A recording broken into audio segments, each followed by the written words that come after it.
আসসালামু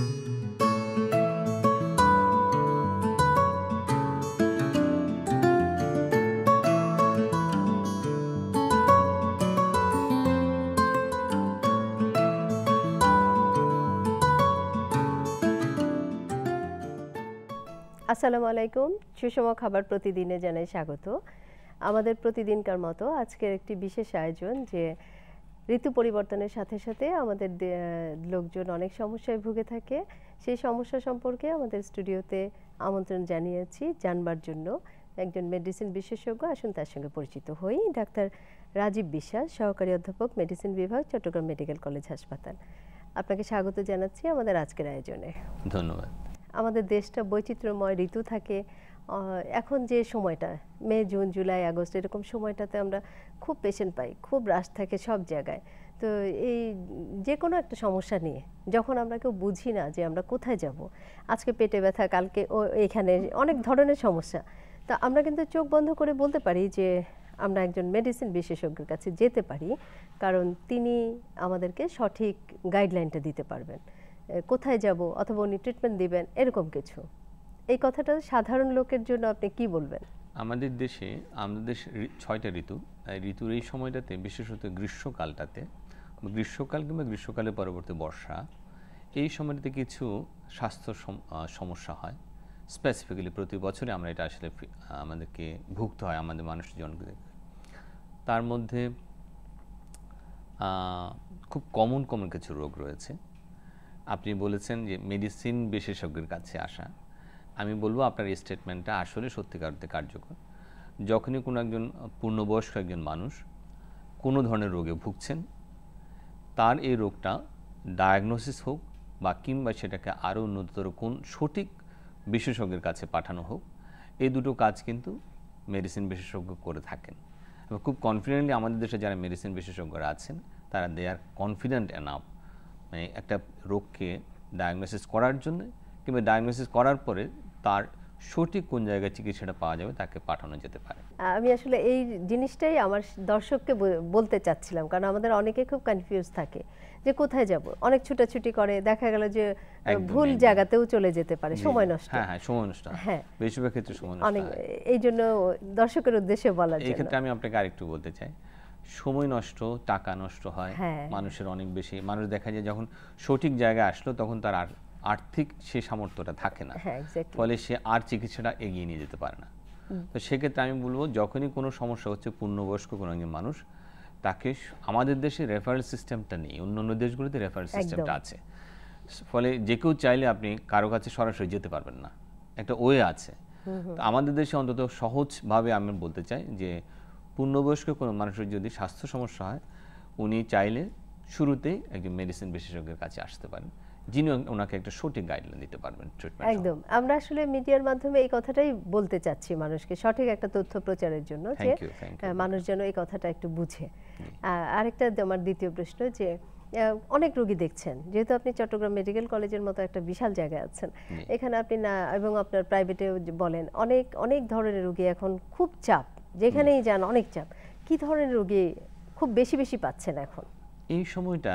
আমাদের দেশে এই যে ট্রানজিশনাল পিরিয়ড আমরা বলি, এই ঠান্ডাটা চলে গেল, গরমটা আসলো, সাথে মাঝে মাঝে বৃষ্টি হচ্ছে, তীব্র গরমের জন্য মানুষ কষ্ট পাচ্ছে। তো এই সময় আমাদের দেশে খুব বেশি দেখা যায়, আমরা যেটাকে বলি কমন কোল্ড অথবা সর্দি কাশি জনিত যে সমস্যাটা, এটাকে আমরা বলি ফ্লু বা কিংবা ইনফ্লুয়েঞ্জা, আমরা মেডিকেলের ভাষা বলি ইনফ্লুয়েঞ্জা। খুব কমন একটা রোগ, আমাদের কমিউনিটিতে পাওয়া যায় এটা। আর হচ্ছে আপনার এই সময় কিছু, যেহেতু অনেক বেশি গরম পড়ে, মানুষ খুব তৃষ্ণার্ত থাকে, মানুষ যে কোনো জায়গা থেকে তার ফুড খাচ্ছে কিংবা পানি খাচ্ছে, এই পানি খেতে যেয়ে মানুষ নিজেকে ইনফেক্টেড করছে খুব কমন কতগুলো জিনিসের মধ্যে দিয়ে। তার মধ্যে একটি হচ্ছে ডায়রিয়া, ভমিটিং, খুব কমন। এই সময়টাতে প্রচুর ডায়রিয়ার পেশেন্ট আমাদের, আপনি যদি এখন যান আমাদের মেডিকেলে দেখবেন প্রচুর ডায়রিয়ার পেশেন্টের সাথে ভমিটিং থাকে। এটার সাথে সাথে আরেকটা রোগকে সে নিয়ে আসে, সেটা হচ্ছে টাইফয়েড। খুব ভয়াবহ, কারণ এখন ভয়াবহ হচ্ছে এই কারণে, আমাদের টাইফয়েডটা আপনি আগে আমরা যত সহজে এটাকে ট্রিট করতে পারতাম, এখন অ্যান্টিবায়োটিক রেজিস্ট্যান্ট হওয়ার কারণে টাইফয়েডটাকে আমরা সহজে ট্রিট করতে পারছি না। এটা আমাদের জন্য চ্যালেঞ্জিং হয়ে গেছে একটা। আরেকটা বিষয় হচ্ছে আপনার জন্ডিস। এই সময়টাতে জন্ডিস অনেক পেশেন্ট পাওয়া যায়। কেন পাওয়া যায়? সেই একই কথা, জন্ডিস, টাইফয়েড, ডায়রিয়া এগুলো সবগুলো পানিবাহিত রোগ। এই গরমের সময়টাতে এই ইনফরমেশন আমাদের আসলে দর্শকদের দেওয়া খুবই খুবই জরুরি। আপনি যদি এই গরমের সময় যে কোনো জায়গাতে পানি খান, আপনার এই 3টা রোগে আপনি আক্রান্ত হওয়ার চান্স অনেক বেশি থাকে। সো খুবই সাবধান থাকতে হবে আমাদের গরমের সময়, মানে অ্যাটলিস্ট পানির যে হাইজিনটা মেনটেন করা, তাহলে আমি অনেকগুলো রোগ থেকে নিজেকে সেভ করতে পারবো। এছাড়া আমাদের এই বছরটা আমরা যেটা ফিল করছি খুব বেশি করে সারা বিশ্বের সাথে, স্পেশালি সাউথ ইস্ট এশিয়া, আমাদের দক্ষিণ পূর্ব এশিয়ার সাথে যে তীব্র গরম, আমরা এই তীব্র গরমে আমাদের মানুষজন ইউজ টু না, এটার সাথে আমরা কোপ করতে খুব কষ্ট হচ্ছে। ফলে এই তাপজনিত কিছু স্বাস্থ্য সমস্যা আমাদের হচ্ছে, যেটাকে আমরা বলি হিট রিলেটেড ইলনেস, সেটা বিভিন্ন ফর্মেটে হয়, সেটা আমরা কিছু কিছু পেশেন্ট আমরা পাচ্ছি। তো ডেঙ্গুর যে বিষয়টা, আমি এটা জনসচেতনতার জন্য বলছি। আমাদের এই গরমে, তীব্র গরমের পরে বৃষ্টি পড়েছে, সামনে হয়তো এই বৃষ্টির কারণে আমাদের এই যে মশাবাহিত যে রোগটি ডেঙ্গু, গত বছর তীব্র ভয়াবহ ছিল, অনেক মানুষের প্রাণহানি হয়েছে। তা আমাদের এখন থেকে সেটা সাবধানতা আমাদের অবলম্বন করতে হবে। এখনও এই মুহূর্ত পর্যন্ত আমাদের খুব বেশি ডেঙ্গু রোগী আমরা পাচ্ছি না।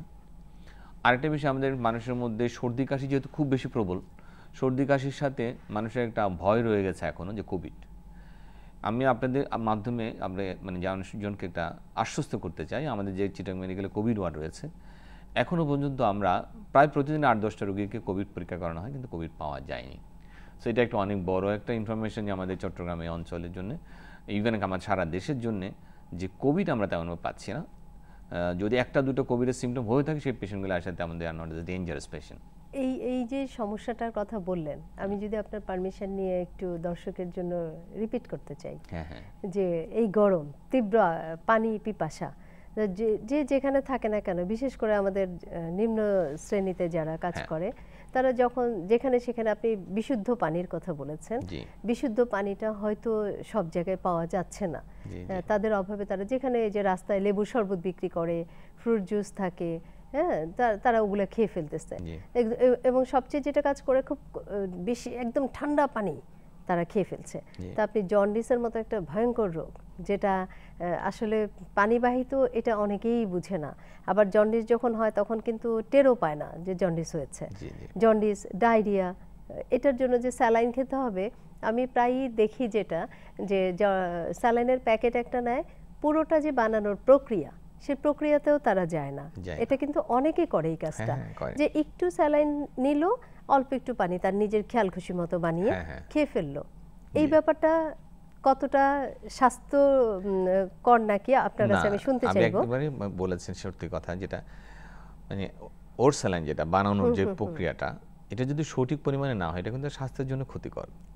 একদম, এটা একদম সমস্ত দর্শককে এটা বলতে হবে যে এটা একটা জীবন, লাইফ সেভিং, মানে আমাদের জীবন রক্ষাকারী একটা বিষয়। যখন আমার একটা পেশেন্টের বমি হচ্ছে, ডায়রিয়া হচ্ছে, কিংবা তীব্র গরমে খুব বেশি সোয়েটিং হলো, ঘাম হলো, সেক্ষেত্রে কিন্তু এই পেশেন্টটার আপনার ORSaline is the best solution. কিন্তু এই ওরস্যালাইনকে যদি আপনি সঠিক নিয়মে না মানেন, না বানান, কিন্তু এই ওরস্যালাইনটা আপনার দেহের জন্য ক্ষতিকর হতে পারে।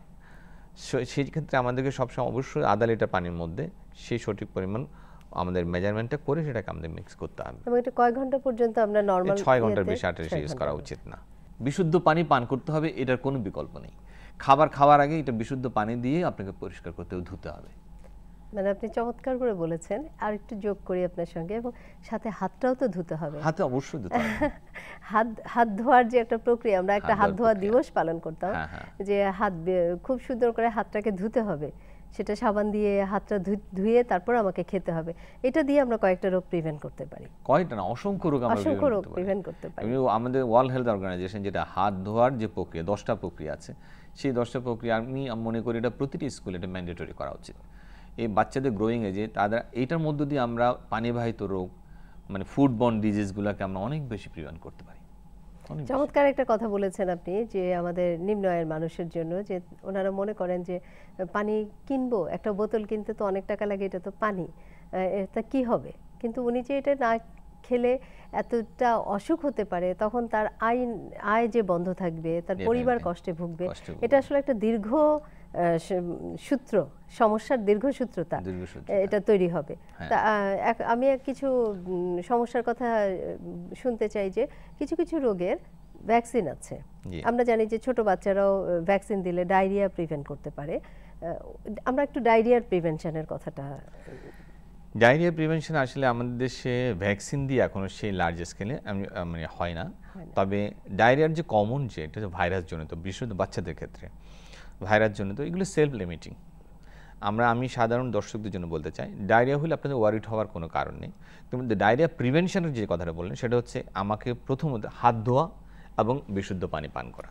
এই দুটো জিনিস দিয়ে আমি আসলে ডায়রিয়াকে আমি বলবো 90%-এর উপরে আমরা এটাকে প্রিভেন্ট করতে পারি। আর যদি ডায়রিয়া হয়ে গেলে আমাদের যে কী করণীয়, ডায়রিয়া এটা 3 থেকে 5 দিন আপনাকে, বাচ্চা হোক বয়স্ক হোক, এটা তাকে ভোগাবেই। তাহলে সেক্ষেত্রে আমাদের করণীয় কি, পানি লস হচ্ছে শরীর থেকে লবণ বের হয়ে যাচ্ছে, এই দুটো জিনিসকে, পানি এবং লবণকে আমাকে শরীরের মধ্যে আবার দিতে হবে। সেটা আমি কীভাবে দিতে পারি? সেটা আমি দিতে পারি সাইন্টিফিক ওয়েতে, হচ্ছে একবার ওর স্যালাইন কিংবা ঘরে বানানো আমি স্যালাইন দিয়ে দিতে পারি। আর হচ্ছে যদি এইটাতে আমার না হয় তাহলে আমাকে শিরাতে স্যালাইন দিতে হবে। আর খাবারের ক্ষেত্রে যদি বারে বারে বমি হয় তাহলে আমি মুখের খাবার বন্ধ রাখতে পারি। শুধু বমি না হয়ে শুধু ডায়রিয়া হচ্ছে তাকে আমি স্বাভাবিক খাবার দেবো, সাথে প্রচুর পরিমাণ তরল খাবার দেবো। অর্থাৎ পানি এবং যে লবণ লস হচ্ছে সেটাকে আমাকে পূরণ করতে হবে, আমি যে উপায় করি না কেন। সবথেকে ডায়রিয়া হোক, ভয়ের কোনো কারণ নেই। ডায়রিয়া হলে আমাকে এই পদ্ধতিটাই নিতে হবে, আমি ওয়ারিড না হয়ে। 3 থেকে 5 দিন এই প্রক্রিয়াটা চলতেই পারে। খুব সুন্দর করে বলেছেন। দর্শক আপনারা ভালো করে শুনে নিন আরেকবার যে ডায়রিয়া হলে আতঙ্কিত হবার কিছু নাই। শুধু 6 মাস বয়সের আগে যদি কোনো শিশুর হয়, মা বুকের দুধ বন্ধ করবে না, ঠিক? কখনোই না, কখনোই না। 6 মাসের পর হলে তখন মায়ের বুকের দুধের সঙ্গে পরিপূরক যে খাবারটা দিবে, এতে করে মায়েরা খুব আতঙ্কিত হয়ে যায়। মায়েরা তখন পরিপূরক খাবারটা বন্ধ করে দেয় না, সমস্ত খাবার স্বাভাবিক খাবার খাবে, সব স্বাভাবিক খাবার। এই মাত্র আমরা এটা খুব ইম্পর্টেন্ট যে ডায়রিয়া হলে অন্য খাবার বন্ধ করে দিচ্ছে। নো, ডায়রিয়া হলে তাকে সে যে খাবার খেতে প্রয়োজন আরো বেশি খাবার খাওয়াতে হবে, এবং সেটা স্বাভাবিক খাবার, কোনো নির্দিষ্ট খাবার খাওয়ানোর কোনো দরকার নেই, স্বাভাবিক খাবারই খাবে। একদম। অনেকে শিং মাছ খাওয়ায়, ওইটা খাওয়ায়, সেটা খাওয়ায়, একদম দরকার নেই। আমার দরকার হচ্ছে পানি এবং লবণ। আর স্যালাইনটা যেটা খুব গুরুত্বপূর্ণ, সেটা হচ্ছে একদম প্যাকেটের গায়ে যেভাবে লেখা আছে ওইভাবে করে বানাবেন। শুধু একটা কথা আমরা আরেকবার দর্শকের মাথায় ঢুকাতে চাই যে 6 ঘন্টা রুম টেম্পারেচারে রেখে দিবে, ওইভাবে করে একটু একটু করে হলেও খাওয়াবে। কারণ অনেকে আবার স্যালাইন খাওয়ার পর বমি করে দেয়, তো হলেও একটু পরে আরেকবার খাওয়াবে। এই কথাটা একটু মনে রাখলে আমরা ভালো থাকবো, সুস্থ থাকবো। আমি একটু চিকেন পক্সের কথা যেতে চাচ্ছি, যে দেখা যাচ্ছে ইদানিং আবার চিকেন পক্সও হচ্ছে। চিকেন পক্সের তো ভ্যাকসিন ছিল। চিকেন পক্সের ভ্যাকসিন আছে। চিকেন পক্সের আমাদের এটা একটা শিডিউল আছে, এটা তবে গভর্নমেন্ট এটাকে এখনও ইপিআই শিডিউলে ইনক্লুড করেনি। চিকেন পক্সের যে ভ্যাকসিনটা 5 বছরের এরকম বাচ্চাদেরকে দেয়। কিন্তু বিষয়টা হচ্ছে ভ্যাকসিনের চাইতেও ইন্টারেস্টিং যে বিষয়টা, ভ্যাকসিন যদি লার্জ স্কেল আমরা করতে পারি অন্যান্য দেশের মধ্যে, তাহলে এটা আমাদের চিকেন পক্স প্রিভেন্ট করা সম্ভব।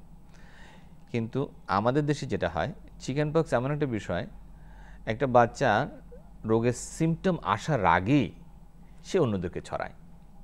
তার মানে হচ্ছে আমরা চিকেন পক্স হলে আমার একটা জ্বর আসবে, একটু কাশি হতে পারে, গলা ব্যথা হতে পারে, শরীরে ব্যথা হতে পারে, সর্দি হতে পারে। এইগুলো আসার আগেই বাচ্চাটা কিন্তু অন্য বাচ্চাদেরকে ছড়াবে, সে জানেই না যে তার এই চিকেন পক্সটা। ফলে এটাকে আসলে প্রিভেন্ট করাটা, একদম ভ্যাকসিনেশন ছাড়া প্রিভেন্ট করাটা খুবই টাফ একটা বিষয়। আর চিকেন পক্সের ক্ষেত্রে আমি বলবো এটা সেলফ লিমিটিং, নিজে ভালো হয়ে যায় বেশিরভাগ ক্ষেত্রেই। কিন্তু 2-1টা ক্ষেত্রে দেখা যাচ্ছে, ধরেন আমাদের বিশেষত যদি আমাদের প্রেগনেন্ট মহিলা, গর্ভবতী মা যদি হয়, বেশি বয়স্ক, যাদের ধরেন অন্যান্য রোগ যেমন কিডনি রোগ আছে, ডায়াবেটিস আছে, ক্যান্সার আছে, তাদের জন্য এটা একটু ভয়ঙ্কর রূপ ধারণ করতে পারে। তখনই যদি এরকম কেউ থেকে থাকেন, তাদেরকে আমি বলবো খুব দ্রুত ডাক্তারের পরামর্শ নেওয়ার জন্য। বেশিরভাগ ক্ষেত্রে সুস্থ সবল মানুষের যদি চিকেন পক্স হয় তাহলে তার তেমন কিন্তু ভয় পাওয়ার কোনো কারণ নেই। কিন্তু যাদের অন্যান্য রোগ রয়েছে তাদের অবশ্যই দ্রুত চিকিৎসা নেওয়া দরকার। আপনি শিশুদের ক্ষেত্রে বেশি বললেন, কিন্তু এটা তো প্রাপ্তবয়স্কদেরও হয়। প্রাপ্তবয়স্করা হয়, তবে এটা লাইফ টাইমে একবার হয়, একবার হলে আর হয় না। আচ্ছা, এটা খুব ভালো কথা যে একবার হয়ে গেলে আর হচ্ছে না। তো সেই ক্ষেত্রে কি আপনি নিজে বললেন যে ওর একটা নির্দিষ্ট টাইম আছে, ভালো হয়ে যাবে, আতঙ্কিত হবার কিছু নাই? বেশিরভাগ ক্ষেত্রে নিজেই ভালো হয়ে যায়। ঠিক আছে, কিন্তু দাগগুলো বোধহয় থেকে যায় না? দাগগুলো থেকে যায় না, দাগগুলো চলে যায় সময়ের সাথে সাথে। ওকে, আমরা খুব একটা আতঙ্কিত বিষয় যেটা এই যে সামনে চলে আসবে, ডেঙ্গির কথা বললেন। আমরা অনেক বছর ধরে কিন্তু আমাদের দেশের লোকজন এটা নিয়ে ভুগছে, তো এই যে এখন সময়টা চলে আসছে, তো এই বিষয়ে দর্শকের উদ্দেশ্যে যদি একটু বলতেন। Thank you. ডেঙ্গি নিয়ে আসলে গত বছর আমরা এত বেশি সাফার করেছি, এত বেশি পেশেন্ট আমাদের দেশে ছিল, এত বেশি মৃত্যু ছিল। সো ডেঙ্গু এক এক বছর এক একটা রূপ নিয়ে আসছে। আমরা বলছি যে এটা জেনেটিক একটা ট্রান্সফরমেশন হচ্ছে, বিভিন্ন ফর্মে ডেঙ্গু হচ্ছে। তো ডেঙ্গু আমাদের একটা ন্যাশনাল ক্রাইসিস আমি বলবো। তো এই ন্যাশনাল ক্রাইসিসটাকে আমি অনেকটা বলতে চাই আমাদের management failure, as a whole large scale nationwide একটা ম্যানেজমেন্ট ফেলিওর বলতে পারি, বা আমাদের মানুষের যে সচেতনতাটা হওয়া উচিত। যখনই আমাদের গরমটা শুরু হলো, গরমের মাঝখানে ধরেন আমাদের মে জুন, এই মানে জুন জুলাই এই সময়টা যখন বৃষ্টি পড়ছে, বৃষ্টির পরে এই যে মশার যে লার্ভাগুলো ওখান থেকে মশা ডিম ছড়াচ্ছে, এইটা হচ্ছে আমাদের মেইন, রোগটা ছড়াচ্ছে মশা দিয়ে।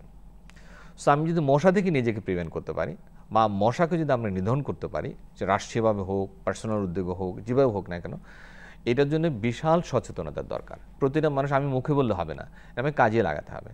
তখন আমরা এই মানুষকে এরকম একটা প্রিভেন্টেবল ডিজিজকে আমরা কিন্তু মানুষকে রক্ষা করতে পারি। আর ডেঙ্গি যদি হয়েও যায়, এই ইনফরমেশনটা খুব বেশি দরকার।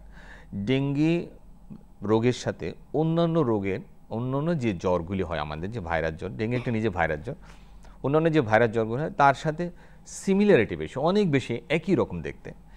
ইন্টারেস্টিংলি দু একটা পয়েন্ট হচ্ছে যেটা দিয়ে আপনি ডেঙ্গি সাসপেক্ট করবেন। ধরেন এই সময়টা, যে সময় আমাদের সময়টা, ধরেন আপনি বৃষ্টির পানি পড়লো খুব গরমের পরপর, এই সময়টা যদি কারো জ্বর হয়, যদি ওই পেশেন্টটা সাধারণত সর্দি কাশি না থাকে, তার তীব্র জ্বর প্রথম দিন থেকে, প্রচণ্ড গা ব্যথা, মাথা ব্যথা হচ্ছে, শরীরে ব্যথা হচ্ছে, চোখে ব্যথা হচ্ছে, মেরুদণ্ডে ব্যথা হচ্ছে, বাট তার তেমন কোনো সর্দি কাশি হচ্ছে না।